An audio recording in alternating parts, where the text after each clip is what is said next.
He was really shattered. In the dressing room after that game, he was shattered. Everyone knew that.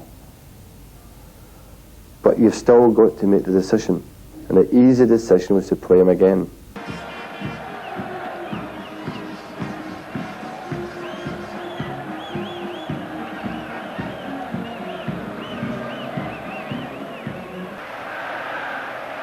And we can now take a check on the numbers and the lineups. And as I said, Crystal Palace are absolutely unchanged. But the big news is that Jim Leighton is dropped.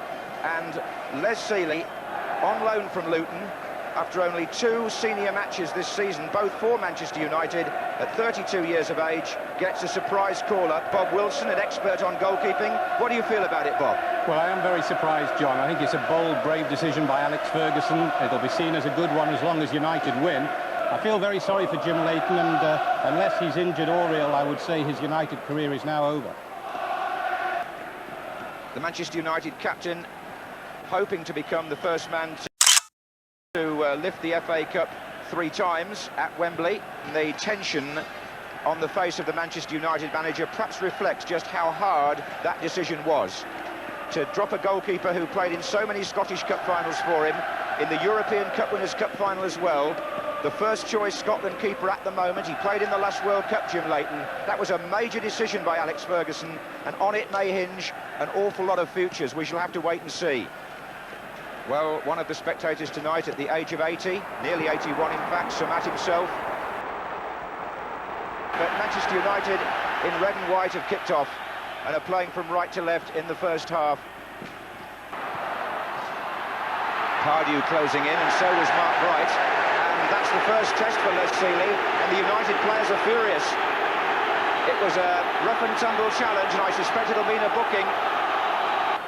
And heavily he did too, and Les Sealey's stunned before he's really had a chance to make a save or get a feel of the ball. It's a booking for Mark Bright. Yellow card. Les Sealey really, his first cross, looking to deal with it comfortably, and really went up with his feet and his hands. And well, the tackles are flying in a bit, Trevor, aren't they? Look a little bit more confident, where Crystal Palace, especially at the back, they've put a lot of balls back to the goalkeeper, and not really confident. And it's a nasty little atmosphere developing at the moment. Bright, Barber. Bright goes again. Handball, was it? Free kick given. And it's Gray! Oh, saved by Sealey's legs! That's a good stop. It may even be a brilliant stop. There's a foul anyway. It was Thomas who was fouled. It must be a free kick, surely, which it will now be. And Barber to take it now. And Bright gets to the back post. That's out. Goal kick. And I think we can now praise Les Sealey, Trevor, for a fine save from Andy Gray. And Alan Gunn blows to bring the first half to a close. Not a particularly memorable one, I have to say. Very few scoring opportunities, if any. Alex Ferguson saw his goalkeeper make one save from the free kick by Andy Gray as the ball came through the wall, which would be a relief to Les Sealey, who seems to be quite happy and has shown good temperament. But the two teams still cannot be parted at this stage of the FA Cup final replay. At half-time, the score is Crystal Palace 0, Manchester United 0. What was your overview of that first half, Jim? A bit more bite to it than Saturday, wasn't there? Yes, there was. Whereas the save from the free kick was an absolutely extraordinary save, because he didn't get a good sighting, but here you see right through there, and it's a terrific save by Leighton. It's an improvised save. It's not one that's in the books that says you've got to get your hands in a certain position. You just keep it out the back of the net and you're doing the job. And he got off, as Jim said, he got off to just have another look at that. I think he played through for the ball there. Well, I think he's... I wasn't looking at that closely, to say the truth, at that moment, but there it is now. Well, he hooked his leg, didn't he? Yes, he was going outside the penalty area. It would have been arguably a penalty anyway, even if it had been given as a foul. But Bobby Charlton is with Barry Davis. Well, Bobby, we've heard what the committee feel about it, what the uncommitted feel about it. What do the committee feel about it? Well, it's never really been a game, has it? It's not really got going. It's what you expect Crystal Palace to do, what they've done. They've They've got behind the ball whenever they've lost possession, and whenever they've got near the goals, they've created free kicks for themselves, and it's caused us a couple of problems. What we've got to do, I think, is that you have to forget all the physical. If there's anything physical that you're complaining about, which they shouldn't really complain about, they should get on with it. But they should get the ball down. I mean, this is a beautiful surface for playing on the floor. So that's the way we play when we play well. And I think that's what we've got to do. And I've no doubt that's what Alex will be telling them now.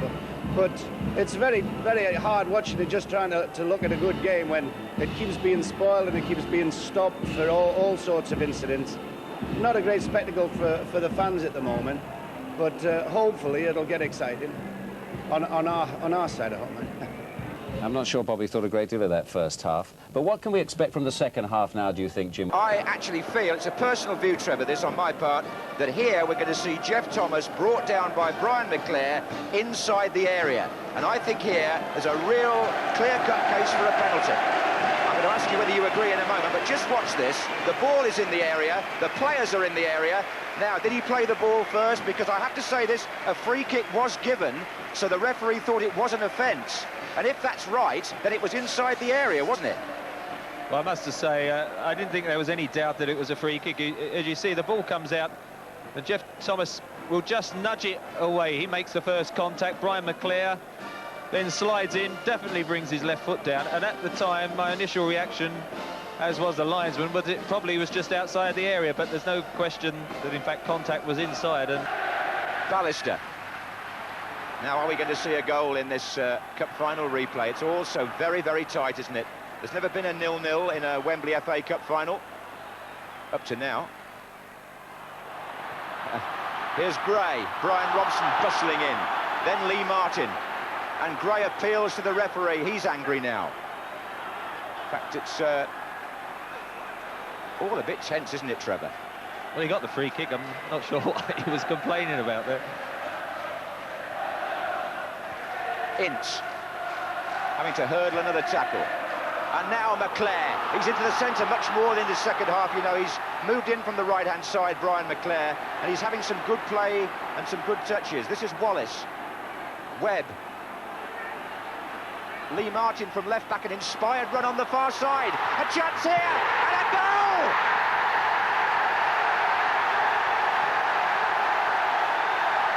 What a tremendous run, and Manchester United have taken the lead, and Lee Martin made a run from left back that was, what, 40, 50 yards, took it on his chest and smashed it with his right foot past Nigel Martin, and after an hour's play, Manchester United are in front in the cup final because Andy Gray couldn't get to him, and it's the roof of the net. And Lee Martin, I only ever remember him scoring once before in the first team. It really was good appreciation of what was happening on the other side of the pitch, because what was happening was Lee Martin had sneaked in ahead of Andy Gray. And that's a fabulous move, really, by Manchester United, the best of the match. And it was seen what was on by the England player.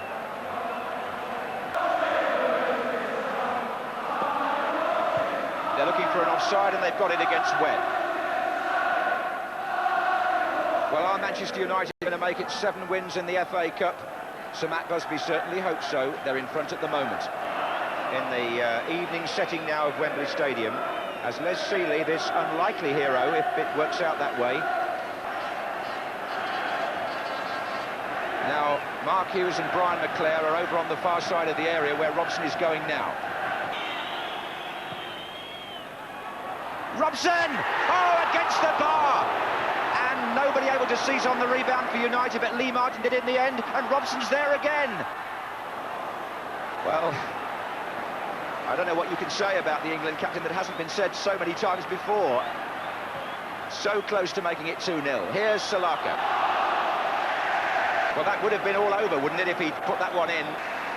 Well, this is the free kick taken by Neil Webb, one England player. We were just mentioning the pair of them a moment ago. Here's Robson, who wins it really well, and the goalkeeper, well, he was a spectator, Nigel Martin, because the header was so good, but it came back off the bar. Celebration has started up there.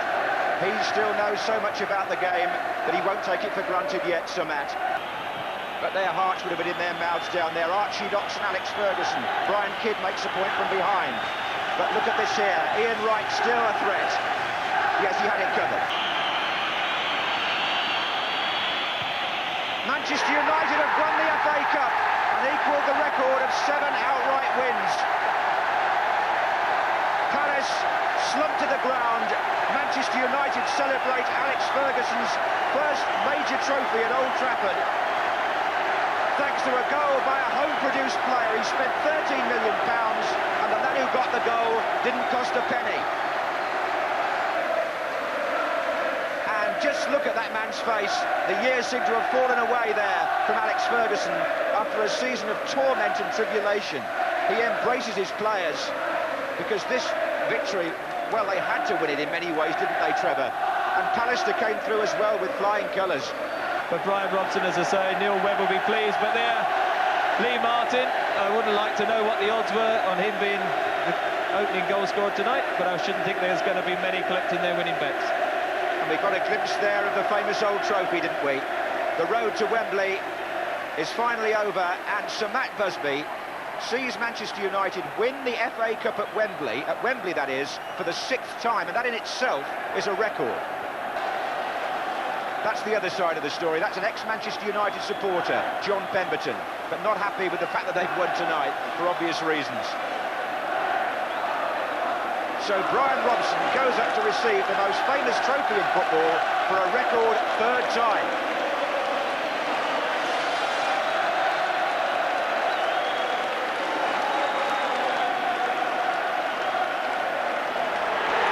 Manchester United equal the record of Aston Villa and Tottenham Hotspur.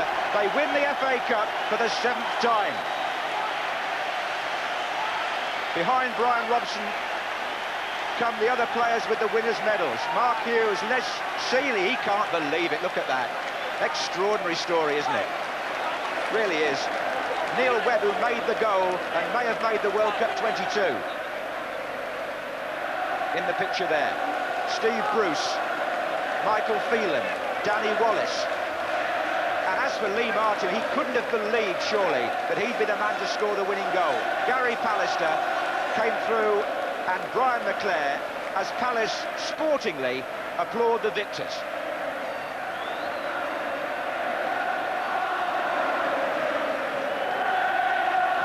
I would feel probably it's relief that Manchester United are experiencing this at the moment, as well as elation. That trophy's been a long time coming. No need for extra time, no need for penalties. The Cup won tonight in 90 minutes by Brian Robson's Manchester United. And they're just comparing their medals there. That's the 3rd team on the pitch, isn't it? The referee and the linesman. And I would say overall they had a good couple of matches. As Manchester United celebrate, I would just say for Palace, I think we ought to try and tidy up the loose ends. There was a penalty protest in the first half that might be debated, but it's a little bit of history now, because with the reserves there who didn't play joining in, Manchester United have the usual picture taken for the group of photographers down there. Well, there's a man who's distinguished himself and won great respect as a manager this season, 34-year-old Steve Coppell. He knows what it's like to win the Cup with Manchester United. He did it in 1977, but tonight they've beaten his side. And as the goal scorer Lee Martin holds up the trophy, the final score in the 1990 FA Cup final replay, Manchester United 1, Crystal Palace 0. In turn went on to beat Palace in the Cup final replay, a Lee Martin goal saving their season. And we've had struggles this season, and the weak form certainly has been disappointing. No one's tried to hide away from that, and winning the FA Cup is what you're giving your supporters what they need. I don't suppose, though, Alex, you'll be entirely satisfied at Old Trafford until you've actually won the league, will you? No, it's an obsession, and it's not. It's no use hiding behind anything and saying that you're not putting any more pressure on yourself for saying it's an obsession, really, and it has to be. There's nothing wrong with that. I mean, it's a good obsession.